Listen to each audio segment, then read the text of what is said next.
March 17th, 1944, Trondheim, Norway. The evening vespers service at Nidaros Cathedral fills the stone nave with voices singing Gregorian chant in perfect harmony. 87 civilians sit in the pews, heads bowed, listening to the 12-voice choir perform ancient liturgy that has echoed through this building for 700 years. Among them, scattered throughout the congregation, sit 14 German officers from the local occupation garrison. They attend because attendance is required of senior personnel, part of the Reich's effort to maintain civilian morale through the appearance of normalcy. What none of them realize, what the Wehrmacht intelligence officers in the fourth pew cannot possibly detect, is that the soprano singing the uppermost harmonic line is not performing religious music. She is transmitting tactical intelligence through carefully modulated frequency variations that will, in exactly 9 days, redirect 32 Royal Air Force Lancaster bombers away from their primary target and onto a coordinates where Germany is constructing the most advanced U-boat facility in occupied Europe. Her name is Astrid Johansen, 29 years old, trained at the Oslo Conservatory before the war, possessing perfect pitch and a voice capable of sustaining notes at frequencies most humans can barely hear. She is not a spy in any conventional sense. She has never received formal intelligence training, never handled encryption equipment, never killed anyone. She is a choir singer who understands that sound waves carry information and that human ears, even trained German counterintelligence ears, cannot distinguish between a perfectly executed high C and a perfectly executed high C modulated at 3 cycles per second to encode map coordinates. The technique she is using has no name because she invented it herself over 18 months of careful experimentation. She calls it harmonic layering in her private notes. Never spoken aloud, never written anywhere the Germans might find. The principle is devastatingly simple. Musical notes are not single frequencies, but combinations of a fundamental tone and harmonic overtones. A soprano singing C6, approximately 1046 Hz, simultaneously produces overtones at 2092 Hz, 3138 Hz, 4184 Hz, and higher. These overtones give voice its timbre, its recognizable character. They are supposed to occur at mathematically predictable intervals. Astrid has trained herself to suppress certain overtones and amplify others, creating frequency patterns that sound like normal singing to human listeners, but can be recorded, analyzed, and decoded by anyone with the right equipment and knowledge. Tonight's Vespers performance contains 42 separate data points embedded in a 7-minute Kyrie eleison. Each sustained note carries information. The duration of the note indicates category, target location, facility type, defensive positions, construction status. The subtle frequency modulation within each note encodes specific numeric data, coordinates, troop counts, weapon emplacements.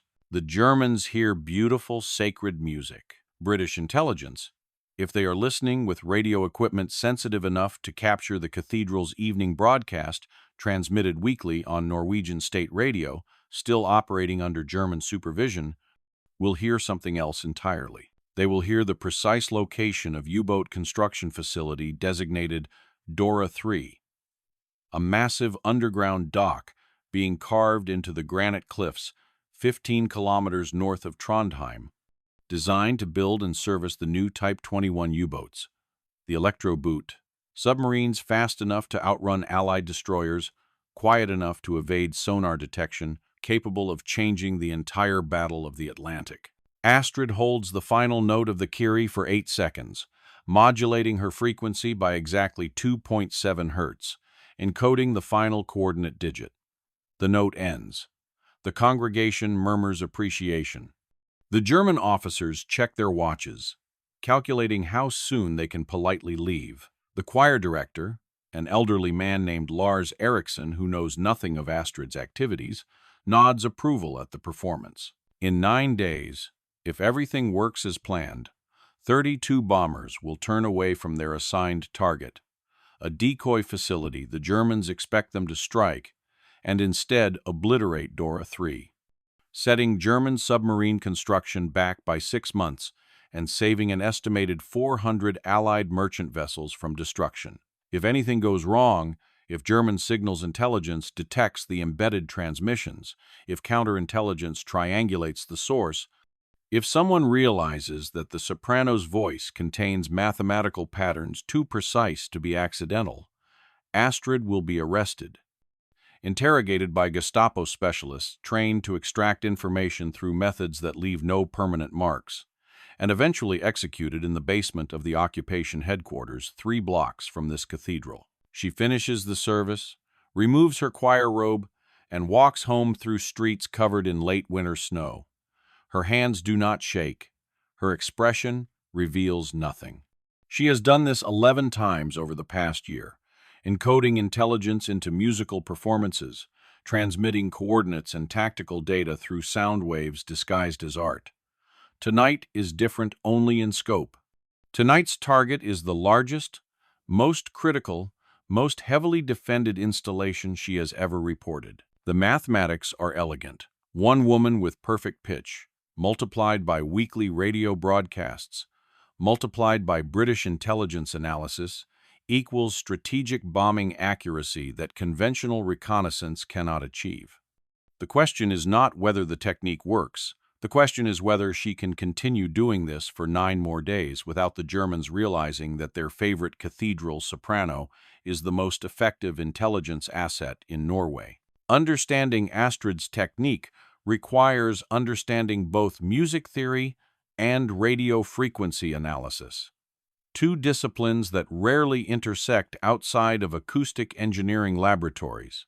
Sound is vibration traveling through air, measured in cycles per second or hertz. The human voice produces sound through vibrating vocal cords, creating pressure waves that resonate in the throat, mouth, and sinus cavities. These resonant spaces amplify certain frequencies while dampening others, creating the unique sound of each person's voice. When a trained singer produces a note, they are actually producing dozens of frequencies simultaneously. The fundamental frequency is what we perceive as the pitch. A soprano singing C6, the high C 2 octaves above middle C, produces a fundamental frequency of 1046 Hz. But simultaneously, her voice creates harmonic overtones at integer multiples of that fundamental. The second harmonic at 2092 Hz, the third at 3138 Hz, the fourth at 4184 Hz. These overtones occur naturally in all sound production. They are why a piano and a violin playing the same note sound different. The relative intensity of various overtones creates what musicians call timbre or tone color. Trained singers spend years learning to control their timbre, emphasizing certain overtones to produce brighter or darker sounds, wider or narrower tone quality. What Astrid discovered during her studies at Oslo Conservatory, what her thesis advisor dismissed as interesting but impractical, was that with sufficient training, a singer could consciously manipulate individual overtones independently of the fundamental frequency. By adjusting tongue position, soft palate height, larynx depth, and subglottic pressure with millimeter precision, she could amplify the third harmonic while suppressing the fourth, or vice versa. She could create intentional variations in overtone structure that had nothing to do with musical expression and everything to do with encoding information. Her original research focused on improving tone quality for operatic performance. Then Germany invaded Norway on April 9, 1940, and Astrid realized her academic research had military applications nobody had considered.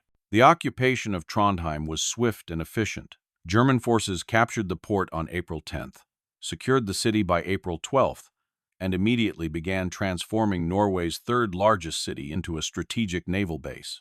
Trondheim's deep water harbor and proximity to the North Atlantic convoy routes made it ideal for submarine operations.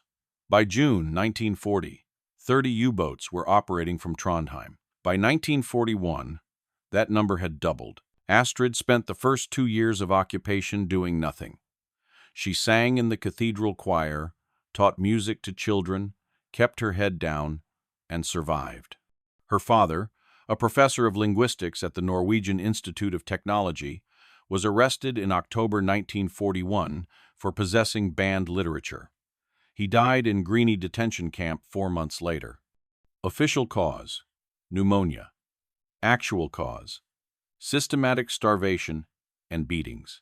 After that, Astrid stopped trying to survive quietly. She started looking for ways to fight that would not get her immediately killed. Joining the resistance meant handling weapons she did not know how to use, conducting sabotage operations she was not trained for, risking arrest during activities she had no expertise in. Her skills were musical, not martial. But music, she realized, was information encoded in sound. And information could be weaponized. Her first experiment was crude. In March 1942, she attended a performance of Norwegian folk songs at a Wehrmacht entertainment event. She sang a traditional ballad, intentionally varying her vibrato speed to encode a simple numeric sequence: 3, 7, 2. The numbers meant nothing, just a test to see if she could control her voice with sufficient precision. She recorded the performance on a borrowed wire recorder, analyzed the playback, and discovered she could detect the frequency variations in the recording. They were subtle, barely 1 hertz deviation, but measurable. If she could measure them, so could anyone with proper equipment and knowledge of what to listen for. The challenge was getting that information to someone who could use it. Norwegian resistance networks were constantly compromised. German infiltrators and collaborators made every underground organization vulnerable. Radio transmission was suicide. The Germans had radio detection equipment throughout Trondheim. Transmit anything on unauthorized frequencies, and Wehrmacht direction finders would triangulate your position in minutes. But Astrid did not need secret radios. She had Norwegian state radio, still broadcasting under German supervision, still transmitting weekly cultural programs to maintain the appearance that Norway remained culturally vibrant under occupation. The cathedral's evening Vespers service was broadcast every Thursday at 1900 hours, transmitted on medium-wave frequencies that reached throughout Norway and, with good atmospheric conditions, could be received in Scotland, 250 kilometers across the North Sea. If she could encode information into her singing, if that singing was broadcast on official channels the Germans approved, she could transmit intelligence without ever touching illegal equipment.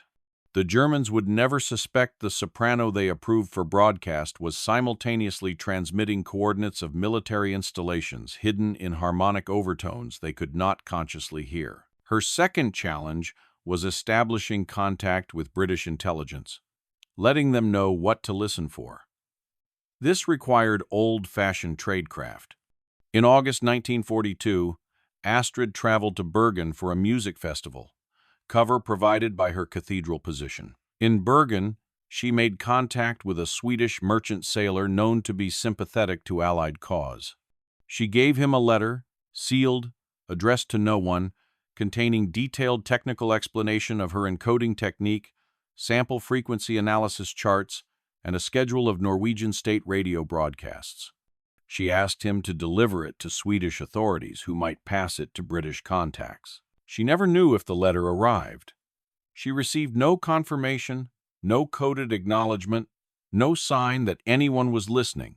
But 3 months later, in November 1942, a Royal Air Force bombing raid struck a German fuel depot outside Trondheim with remarkable precision, hitting a facility that was supposed to be secret, located at coordinates she had encoded in a performance of Handel's Messiah 4 weeks earlier.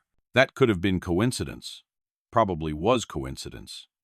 But 2 weeks after that, another raid struck a Wehrmacht supply warehouse she had encoded coordinates for, in a performance of Mozart's Requiem. After that, Astrid knew someone was listening. Over the next year, She refined the technique constantly. She developed a more sophisticated encoding system that could transmit not just coordinates but facility types, troop strengths, defensive positions. She learned to embed multiple data points in a single performance, weaving information through 7 or 8-minute musical pieces that could contain 40 or 50 separate measurements. She created error correction systems, repeating critical data points in different musical contexts to ensure accuracy. The Germans never noticed because they were not listening for frequency modulation in soprano voices. They were listening for radio transmitters, for Morse code, for encrypted wireless traffic. They had counterintelligence specialists trained to detect every known form of covert communication, but nobody trained them to suspect that music itself could be a transmission medium. By March 1944, Astrid has successfully encoded intelligence that contributed to 11 confirmed Allied bombing raids on German positions around Trondheim. She has transmitted coordinates for fuel depots, ammunition storage, troop barracks, rail yards, and coastal artillery positions. British intelligence has given her the code designation Songbird.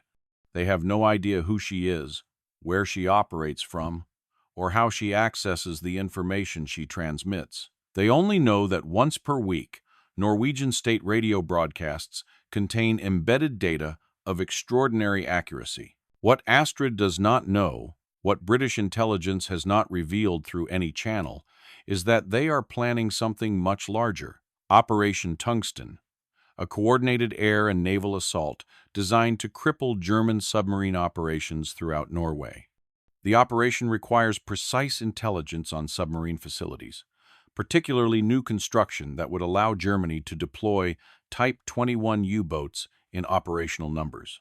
British reconnaissance aircraft have photographed the Trondheim coastline extensively, but the new facility, designated Dora III by German planners, is invisible from the air. It is being constructed entirely underground, carved into granite cliffs, with access tunnels concealed beneath camouflage netting and false terrain. Conventional reconnaissance cannot locate it. Human intelligence from Norwegian resistance has provided vague descriptions but no precise coordinates. Bombing raids aimed at estimated locations have struck nothing but empty cliffs. Then on March 17, 1944, Songbird transmits the precise coordinates, facility specifications, access tunnel locations, and defensive positions for Dora III. The transmission is embedded in a 7-minute Kyrie lesson, broadcast to thousands of listeners throughout occupied Norway, heard by German officers sitting in the cathedral pews, and simultaneously recorded by Royal Air Force Signals Intelligence at a listening station in Scotland. The recording is flown to London on March 18th. By March 19th, cryptanalysis specialists at the Government Code and Cipher School have extracted the embedded data, verified the coordinates, and forwarded the intelligence to Bomber Command. By March 20th, reconnaissance aircraft confirm the coordinates, using the transmitted data to identify camouflaged tunnel entrances that were previously invisible. By March 21st, mission planning begins for Operation Tungsten Phase 2, destruction of U-boat construction facility Dora III. Astrid knows none of this. She teaches music lessons to children. She practices vocal exercises. She prepares for next week's Vespers service, selecting pieces that will allow her to sustain long notes at frequencies optimal for data encoding. She lives in a small apartment 2 blocks from the cathedral, alone, maintaining no suspicious contacts, drawing no attention. On March 23rd, she notices German signals intelligence vehicles parked near the cathedral during evening services. They have been there before, conducting routine monitoring for illegal radio transmissions. But tonight there are more vehicles, more antenna arrays, more personnel. They are listening to something with unusual intensity. Astrid feels the first cold touch of fear she has allowed herself to acknowledge in months. Have they detected something? Are they analyzing radio broadcasts more carefully? She conducts her own analysis that night, recording her practice sessions, examining the frequency spectrum on borrowed oscilloscope equipment hidden in the cathedral's organ loft. The overtone modulation is visible if you know what to look for. Subtle frequency variations occurring at rates too precise to be natural vocal variation. Could German analysts detect these patterns? The Wehrmacht has excellent signals intelligence capabilities. They broke British naval codes earlier in the war. They have sophisticated radio direction, finding equipment. But acoustic analysis of vocal harmonics is not standard counterintelligence procedure. It requires specialized knowledge at the intersection of music theory and radio engineering, a combination possessed by very few people. Astrid decides to continue. The intelligence on Dora III is already transmitted. Either the British received it and will act on it, or they did not, and she will try again. Stopping now accomplishes nothing. She has 9 days until the scheduled bombing raid, if British planning follows their usual timeline from her previous transmissions. 9 days to maintain absolute normalcy. To give the Germans no reason to suspect the soprano they see every week is anything other than a musician devoted to her art. On March 25th, she receives visitors. 2 men in civilian clothes, speaking Norwegian with faint German accents, claiming to be from the Ministry of Culture, conducting interviews with prominent Norwegian performers for a documentary about cultural life under occupation. They ask about her training, her repertoire, her performance schedule. The questions seem innocent. Their eyes watch her with the particular intensity of interrogators searching for inconsistency. Astrid answers every question with complete honesty. She describes her conservatory training, her thesis on overtone manipulation, her role in the cathedral choir. She mentions her thesis specifically because hiding it would be suspicious. Any investigation of her background would reveal it. Better to acknowledge it openly as academic research with no practical application. One of the men, the older one with gray temples and impeccable pronunciation, asks, "Your thesis discussed intentional overtone control. Could such techniques be used for purposes other than musical performance? Such as?" Astrid keeps her voice calm, genuinely curious. Communication, perhaps. Encoding information in audio signals. Theoretically possible, Astrid admits, but impractical. The equipment required to analyze such subtle frequency variations would be extremely sophisticated, and you would need both sender and receiver to know the encoding system. Much easier to simply use conventional radio transmission or written codes. The interrogator nods, apparently satisfied. They thank her for her time, remind her that the Reich values cultural contributions from occupied territories, and leave. Astrid waits until they are gone, then quietly vomits in the bathroom, her hands finally shaking after maintaining perfect composure for 30 minutes. They are looking for something. Maybe not specifically for her, maybe just investigating all possible intelligence leaks. But they are looking, and they are smart enough to consider unusual possibilities. She has perhaps 3 or 4 days before they complete whatever analysis they are conducting. After that, if they detect the embedded frequencies in broadcast recordings, they will identify her as the source. The British raid must come soon. If it comes before the Germans arrest her, Dora III is destroyed and the mission succeeds. If the Germans arrest her first, she will tell them nothing.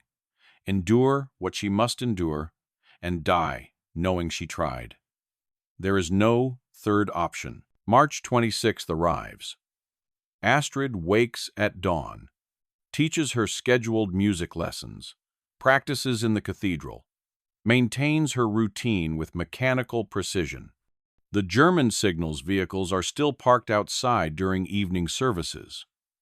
More of them now, 5 vehicles instead of 3, antenna arrays pointed at the cathedral's radio transmission tower. On March 27th, Norwegian State Radio announces that due to technical difficulties, Thursday's Vespers broadcast will be canceled. The announcement is apologetic, promises the broadcast will resume the following week, expresses regret for disappointing listeners. Astrid hears the announcement while shopping for groceries. She understands immediately. The Germans are not canceling the service, just the broadcast. They have detected something in the transmissions, something they want to investigate before allowing further broadcasts.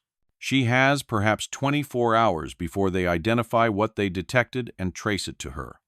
The raid is supposed to occur on March 29th, still 3 days away. She needs to warn British intelligence that her transmission capability is compromised, but she has no way to communicate with them except through the broadcasts that are now canceled. That evening, she attends Vespers. The service proceeds normally without radio broadcast. The congregation is smaller than usual, only 40 people, including 6 German officers. Astrid sings perfectly, maintaining her normal performance quality. The officers watch her with no unusual interest. After the service, as the congregation disperses, Lars Eriksson, the choir director, pulls her aside. "They questioned me yesterday," he says quietly. "The Gestapo. They asked about you specifically, about your background, your training, your thesis. I told them everything I knew, which is very little. But Astrid, they are focused on you." Did they say why? Something about acoustic analysis. Technical matters I did not understand. But they were very interested in whether you had access to the radio transmission equipment. I do not. I know. I told them that. The broadcasts are managed entirely by the radio station technicians. You simply perform. But they seemed convinced that someone is using our broadcasts for something. Astrid thanks him, goes home, and prepares. She destroys her personal notes on encoding techniques, burns every scrap of paper that mentions harmonics or frequency modulation. She packs a small bag with essential items in case she needs to flee. Then she sits in darkness, waiting. The arrest does not come that night, nor the next morning. By March 28th, Astrid realizes the Germans are waiting, watching to see if she attempts to make contact with anyone, hoping she will lead them to other resistance members. She is bait now, walking free only because they want to see what she will do. She does nothing. She teaches lessons, practices vocal exercises, prepares for Sunday's service. She makes no suspicious contacts, goes nowhere unusual, draws no attention. If the British received her transmission, they will launch the raid tomorrow. If not, she has failed anyway. All she can do now is wait. March 29th, 1944, 0300 hours. 32 Avro Lancaster bombers from RAF Bomber Command NOS. 5 and 8 groups depart from airfields in Scotland. Their assigned target, officially, is a German supply depot near Trondheim. The briefing documents show detailed reconnaissance photographs, attack vectors, defensive positions around the depot, but each aircraft commander receives a second set of coordinates, delivered verbally by intelligence officers just before takeoff. New intelligence indicates priority target at alternative location. Proceed to primary target coordinates as briefed, then divert to secondary coordinates for actual strike. This information comes from highly reliable source. Accuracy confirmed by reconnaissance. The secondary coordinates are Astrid's transmission, the precise location of Dora III carved into granite cliffs north of Trondheim. At 0600 hours, Astrid wakes to air raid sirens. This is not unusual. Allied bombers strike Trondheim regularly. She goes to the basement shelter with other apartment residents, sits quietly while explosions rumble in the distance. The raid seems heavier than usual. More sustained bombing, closer detonations. The building shakes. Dust falls from ceiling beams.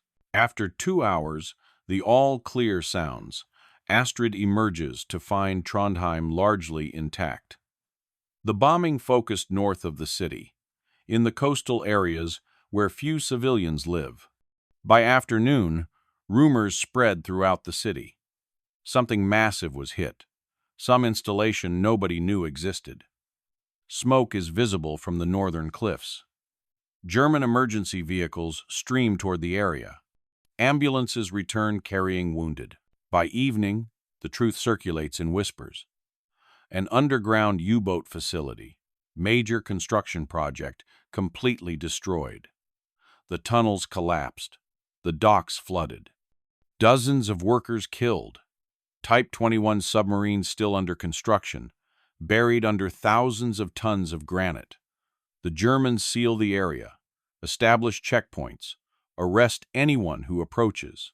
Astrid hears the news while teaching an evening lesson. She continues the lesson without reaction, corrects the students' breathing technique, assigns practice exercises for next week.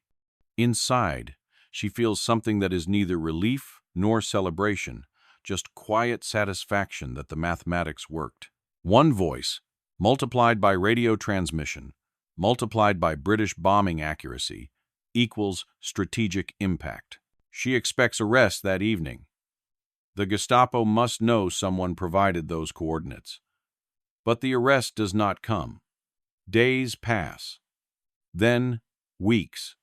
The German investigation focuses on Norwegian resistance networks, looking for traditional intelligence sources, human agents with access to construction sites. They interrogate suspected partisans, arrest collaborators, sweep through resistance cells. They never consider that the information came through sound waves transmitted on their own approved radio broadcasts. By April 15th, Astrid realizes she is going to survive this. The Germans are looking in the wrong direction, pursuing conventional intelligence leaks. Her technique remains undetected because it is too unusual, too technically sophisticated for standard counterintelligence procedures to recognize.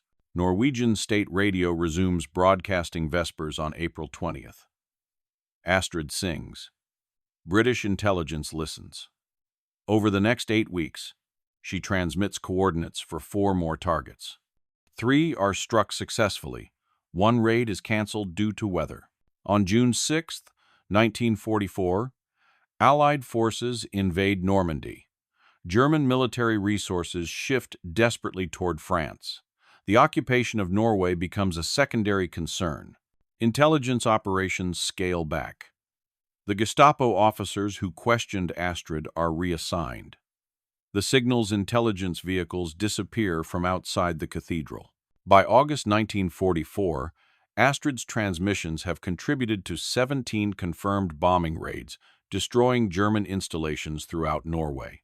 British intelligence estimates her information saved 4 months of construction time on the Type 21 submarine program, allowing Allied anti-submarine forces to maintain superiority in the North Atlantic during the critical period before D-Day. She never knows these numbers. She never receives acknowledgement or decoration or recognition. After the war, when Norway is liberated in May 1945, she continues teaching music, continues singing in the cathedral choir, never mentions what she did. Her technique remains classified by British intelligence until 1973. By then, Astrid Johansen has died quietly in a Trondheim nursing home at age 58, remembered by her students as an excellent teacher with perfect pitch and unusual interest in harmonic theory. The official history records that Allied bombing raids on U-boat facilities in Norway were guided by exceptional intelligence from Norwegian resistance sources. Songbird is mentioned briefly in declassified documents as reliable acoustic intelligence asset, identity never confirmed. Modern historians debate whether Songbird was a single person or a network, whether the technique was real or exaggerated in intelligence reports. But in the acoustic engineering archives at Oslo University, filed among doctoral dissertations from the 1930s, there is a thesis titled Intentional Overtone Manipulation in Vocal Performance, authored by A. Johansen, 1937. The thesis describes exactly how a trained singer could encode information in harmonic frequencies. The mathematical proofs are precise. The technical analysis is sophisticated far beyond typical musical scholarship. Nobody reads it. It sits in the archives, gathering dust, evidence that sometimes the most devastating weapons are not bombs or bullets, but knowledge wielded by people who understand that sound is information, That information is power, and that power can be hidden in plain sight if you sing it at exactly the right frequency.